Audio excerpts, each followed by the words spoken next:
A long, long time ago, there lived in a quiet spot a young man and his wife. They had one child, a little daughter, whom they both loved with all their hearts. I cannot tell you their names, for they have been long since forgotten. But the name of the place where they lived was Matsuyama, in the province of Echigo.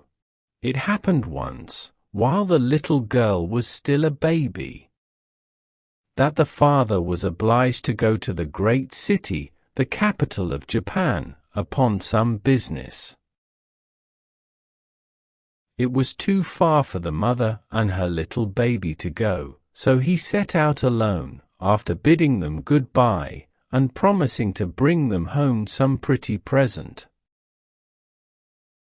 The mother had never been further from home than the next village, and she could not help being a little frightened at the thought of her husband taking such a long journey. And yet she was a little proud too, for he was the first man in all that countryside who had been to the big town where the king and his great lords lived, and where there were so many beautiful and curious things to be seen. At last the time came when she might expect her husband back, so she dressed the baby in its best clothes, and herself put on a pretty blue dress which she knew her husband liked. You may fancy how glad this good wife was to see him come home safe and sound, and how the little girl clapped her hands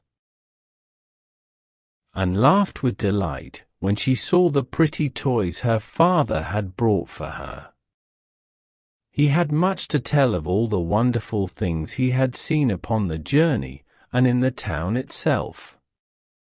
"I have brought you a very pretty thing," said he to his wife. "It is called a mirror.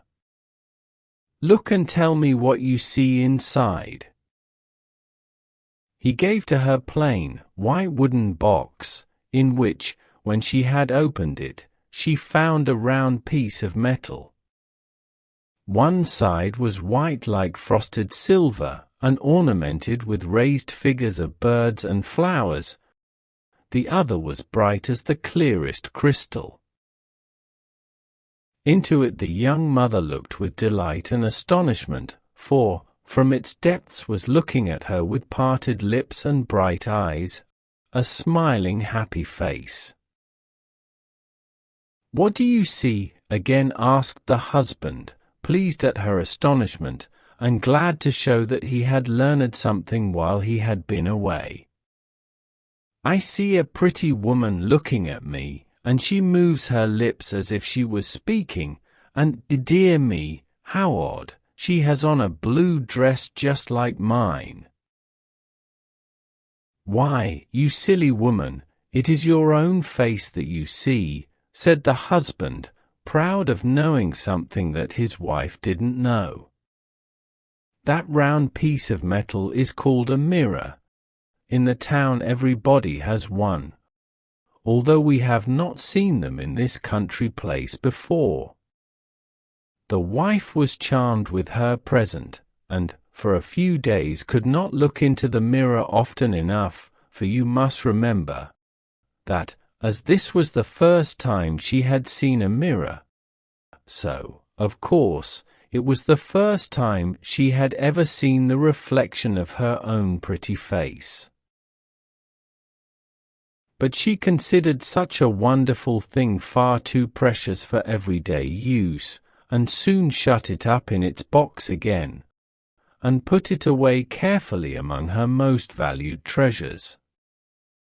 Years passed on, and the husband and wife still lived happily. The joy of their life was their little daughter, who grew up the very image of her mother, and who was so dutiful and affectionate that everybody loved her.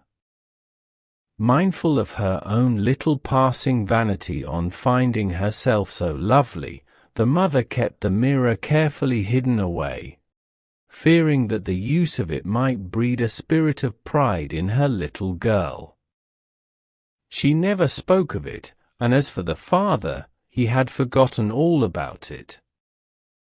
So it happened that the daughter grew up as simple as the mother had been, and knew nothing of her own good looks, or of the mirror which would have reflected them. But by and by a terrible misfortune happened to this happy little family. The good, kind mother fell sick, and, although her daughter waited upon her day and night, with loving care, she got worse and worse, until at last there was no hope but that she must die. When she found that she must so soon leave her husband and child, the poor woman felt very sorrowful, grieving for those she was going to leave behind, and most of all for her little daughter. She called the girl to her and said, "My darling child, you know that I am very sick, soon I must die, and leave your dear father and you alone. When I am gone, promise me that you will look into this mirror every night and every morning. There you will see me, and know that I am still watching over you." With these words she took the mirror from its hiding place and gave it to her daughter. The child promised, with many tears, and so the mother, seeming now calm and resigned, died a short time after. Now this obedient and dutiful daughter never forgot her mother's last request, but each morning and evening took the mirror from its hiding place, and looked in it long and earnestly. There she saw the bright and smiling vision of her lost mother. Not pale and sickly as in her last days, but the beautiful young mother of long ago. To her at night she told the story of the trials and difficulties of the day. To her in the morning she looked for sympathy and encouragement in whatever might be in store for her. So day by day she lived as in her mother's sight, striving still to please her as she had done in her lifetime, and careful always to avoid whatever might pain or grieve her. Her greatest joy was to be able to look in the mirror and say, "Mother, I have been today what you would have me to be." Seeing her every night and morning, without fail, look into the mirror, and seem to hold converse with it, her father at length asked her the reason of her strange behavior.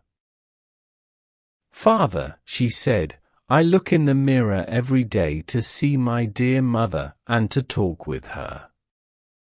Then she told him of her mother's dying wish, and how she had never failed to fulfill it. Touched by so much simplicity, and such faithful, loving obedience, the father shed tears of pity and affection. Nor could he find it in his heart to tell the child that the image she saw in the mirror was but the reflection of her own sweet face, by constant sympathy and association, becoming more and more like her dead mother's day by day.